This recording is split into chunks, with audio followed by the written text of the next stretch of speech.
3 days ago, in large numbers, Iraqis went to the polls to choose their own leaders, a landmark day in the history of liberty. In the coming weeks, the ballots will be counted, a new government formed, and a people who suffered in tyranny for so long will become full members of the free world. This election will not mean the end of violence, but it is the beginning of something new: constitutional democracy at the heart of the Middle East. And this vote, 6,000 miles away, in a vital region of the world, means that America has an ally of growing strength in the fight against terror. All who had a part in this achievement, Iraqis and Americans and our coalition partners, can be proud. Yet our work is not done. There is more testing and sacrifice before us. I know many Americans have questions about the cost and direction of this war. So tonight I want to talk to you about how far we have come in Iraq and the path that lies ahead. From this office nearly 3 years ago, I announced the start of military operations in Iraq. Our coalition confronted a regime that defied United Nations Security Council resolutions, violated a ceasefire agreement, sponsored terrorism, and possessed, we believed, weapons of mass destruction. After the swift fall of Baghdad, we found mass graves filled by a dictator. We found some capacity to restart programs to produce weapons of mass destruction, but we did not find those weapons. It is true that Saddam Hussein had a history of pursuing and using weapons of mass destruction. It is true that he systematically concealed those programs and blocked the work of UN weapons inspectors. It is true that many nations believed that Saddam had weapons of mass destruction. But much of the intelligence turned out to be wrong. As your president, I am responsible for the decision to go into Iraq. Yet it was right to remove Saddam Hussein from power. He was given an ultimatum, and he made his choice for war. And the result of that war was to rid the world of a murderous dictator who menaced his people, invaded his neighbors, and declared America to be his enemy. Saddam Hussein, captured and jailed, is still the same raging tyrant, only now without a throne. His power to harm a single man, woman, or child is gone forever, and the world is better for it. Since the removal of Saddam, this war, like other wars in our history, has been difficult. The mission of American troops in urban raids and desert patrols, fighting Saddam loyalists and foreign terrorists, has brought danger and suffering and loss. This loss has caused sorrow for our whole nation. And it has led some to ask if we are creating more problems than we're solving. That is an important question. And the answer depends on your view of the war on terror. If you think the terrorists would become peaceful if only America would stop provoking them, then it might make sense to leave them alone. This is not the threat I see. I see a global terrorist movement that exploits Islam in the service of radical political aims, a vision in which books are burned and women are oppressed and all dissent is crushed. Terrorist operatives conduct their campaign of murder with a set of declared and specific goals: to demoralize free nations, to drive us out of the Middle East, to spread an empire of fear across that region, and to wage a perpetual war against America and our friends. These terrorists view the world as a giant battlefield, and they seek to attack us wherever they can. This has attracted Al-Qaeda to Iraq, where they are attempting to frighten and intimidate America into a policy of retreat. The terrorists do not merely object to American actions in Iraq and elsewhere. They object to our deepest values and our way of life. And if we were not fighting them in Iraq, in Afghanistan, in Southeast Asia, and in other places, the terrorists would not be peaceful citizens.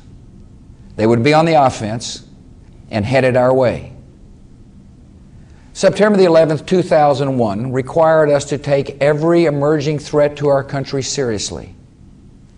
And it shattered the illusion that terrorists attack us only after we provoke them. On that day, we were not in Iraq. We were not in Afghanistan. But the terrorists attacked us anyway and killed nearly 3,000 men, women, and children in our own country. My conviction comes down to this: we do not create terrorism by fighting the terrorists. We invite terrorism by ignoring them. And we will defeat the terrorists by capturing and killing them abroad, removing their safe havens, and strengthening new allies like Iraq and Afghanistan in the fight we share. The work in Iraq has been especially difficult, more difficult than we expected. Reconstruction efforts and the training of Iraqi security forces started more slowly than we hoped. We continue to see violence and suffering caused by an enemy that is determined and brutal, unconstrained by conscience or the rules of war. Some look at the challenges in Iraq and conclude that the war is lost and not worth another dime or another day. I don't believe that. Our military commanders do not believe that. Our troops in the field who bear the burden and make the sacrifice do not believe that America has lost. And not even the terrorists believe it. We know from their own communications that they feel a tightening noose and fear the rise of a democratic Iraq. The terrorists will continue to have the cowards' power to plant roadside bombs and recruit suicide bombers. And you will continue to see the grim results on the evening news. This proves that the war is difficult. It doesn't mean that we are losing. Behind the images of chaos that terrorists create for the cameras, we are making steady gains with a clear objective in view. America, our coalition, and Iraqi leaders are working toward the same goal: a democratic Iraq that can defend itself, that will never again be a safe haven for terrorists, and that will serve as a model of freedom for the Middle East. We put in place a strategy to achieve this goal, a strategy I've been discussing in detail over the last few weeks. This plan has three critical elements. First, our coalition will remain on the offense, finding and clearing out the enemy, transferring control of more territory to Iraqi units, and building up the Iraqi security forces so they can increasingly lead the fight. At this time last year, there were only a handful of Iraqi army and police battalions ready for combat. Now there are more than 125 Iraqi combat battalions fighting the enemy. More than 50 are taking the lead. And we have transferred more than a dozen military bases to Iraqi control. Second, we're helping the Iraqi government establish the institutions of a unified and lasting democracy in which all of Iraq's people are included and represented. Here also the news is encouraging. 3 days ago, more than 10 million Iraqis went to the polls, including many Sunni Iraqis who had boycotted national elections last January. Iraqis of every background are recognizing that democracy is the future of the country they love, and they want their voices heard. One Iraqi, after dipping his finger in the purple ink as he cast his ballot, stuck his finger in the air and said, "This is a thorn in the eyes of the terrorists." Another voter was asked, "Are you Sunni or Shia?" And he responded, "I am Iraqi." Third, after a number of setbacks, our coalition is moving forward with a reconstruction plan to revive Iraq's economy and infrastructure, and to give Iraqis confidence that a free life will be a better life. Today in Iraq, 7 in 10 Iraqis say their lives are going well, and nearly 2/3 expect things to improve even more in the year ahead. Despite the violence, Iraqis are optimistic, and that optimism is justified. In all three aspects of our strategy, security, democracy, and reconstruction, we have learned from our experiences and fixed what has not worked. We will continue to listen to honest criticism and make every change that will help us complete the mission. Yet there is a difference between honest critics who recognize what is wrong and defeatists who refuse to see that anything is right. Defeatism may have its partisan uses, but it is not justified by the facts. For every scene of destruction in Iraq, there are more scenes of rebuilding and hope. For every life lost, there are countless more lives reclaimed. And for every terrorist working to stop freedom in Iraq, there are many more Iraqis and Americans working to defeat them. My fellow citizens, not only can we win the war in Iraq, we are winning the war in Iraq. It is also important for every American to understand the consequences of pulling out of Iraq before our work is done. We would abandon our Iraqi friends and signal to the world that America cannot be trusted to keep its word.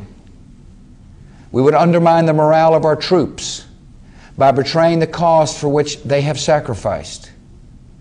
We would cause the tyrants in the Middle East to laugh at our failed resolve and tighten their repressive grip. We would hand Iraq over to enemies who have pledged to attack us, and the global terrorist movement would be emboldened and more dangerous than ever before. To retreat before victory would be an act of recklessness and dishonor, and I will not allow it. We're approaching a new year, and there are certain things all Americans can expect to see. We will see more sacrifice from our military, their families, and the Iraqi people.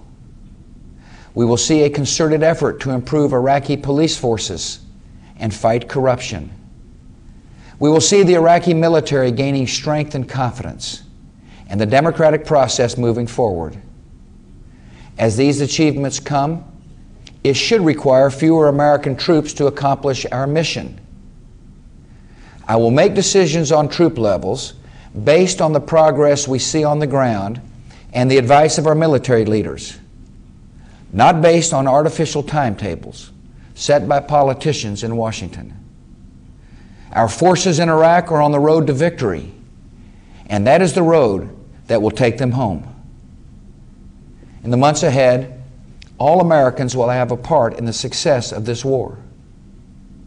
Members of Congress will need to provide resources for our military. Our men and women in uniform, who have done so much already, will continue their brave and urgent work.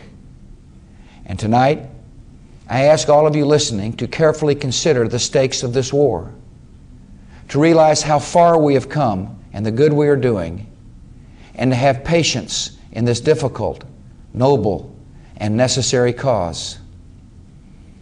I also want to speak to those of you who did not support my decision to send troops to Iraq. I have heard your disagreement, and I know how deeply it is felt. Yet now, there are only two options before our country: victory or defeat. And the need for victory is larger than any president or political party, because the security of our people is in the balance. I don't expect you to support everything I do, but tonight I have a request. Do not give in to despair, and do not give up on this fight for freedom. Americans can expect some things of me as well. My most solemn responsibility is to protect our nation, and that requires me to make some tough decisions. I see the consequences of those decisions when I meet wounded servicemen and women who cannot leave their hospital beds, but summon the strength to look me in the eye and say they would do it all over again. I see the consequences when I talk to parents who miss a child so much, but tell me he loved being a soldier. He believed in his mission. And Mr. President, finished the job. I know that some of my decisions have led to terrible loss, and not one of those decisions has been taken lightly. I know this war is controversial, yet being your president requires doing what I believe is right and accepting the consequences. And I have never been more certain that America's actions in Iraq are essential to the security of our citizens and will lay the foundation of peace for our children and grandchildren. Next week, Americans will gather to celebrate Christmas and Hanukkah. Many families will be praying for loved ones spending this season far from home, in Iraq, Afghanistan, and other dangerous places. Our nation joins in those prayers. We pray for the safety and strength of our troops. We trust with them in a love that conquers all fear, in a light that reaches the darkest corners of the earth. And we remember the words of the Christmas carol, written during the Civil War. God is not dead, nor does he sleep. The wrong shall fail, the right prevail, with peace on earth, goodwill to men. Thank you, and good night.